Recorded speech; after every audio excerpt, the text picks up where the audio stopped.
I'm Figs. I am a couples counselor and I'm also the creator of empathy.com. And empathy is just a place where we help you have a better relationship through online tools, and we also offer counseling and coaching. So today I wanted to talk to you about something I often see couples come in that they get stuck on in my office, they get stuck on at home, and that is the need for people to say, I'm sorry.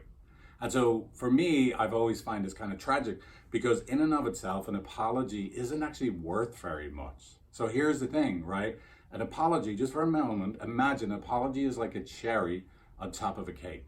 And I don't know about you, but I hate those bloody little cherries, right? That bloody cherry, right? It's artificially colored.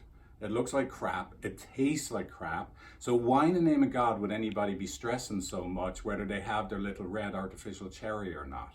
Sorry, smarry. That's what I say. So what do we do instead? We need to have the cake upon which the cherry sits on. Right? Now, what is that cake? The cake is a truly vulnerable, empathic experience. So just to give you a little idea what I mean, imagine I'm hurting in my relationship. I feel like my wife, Teale, is not there for me in some way and I don't feel prioritized.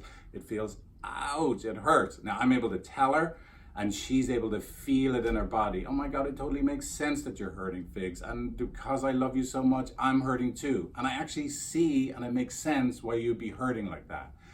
Whoa. So she gets it, I'm hurting, and you mush that together, and we actually are sharing an empathic experience together.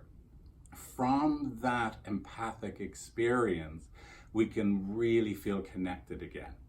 Now that's what we need. That is cake. Don't worry about the bloody cherry. Don't even bother putting it on the top of your cake.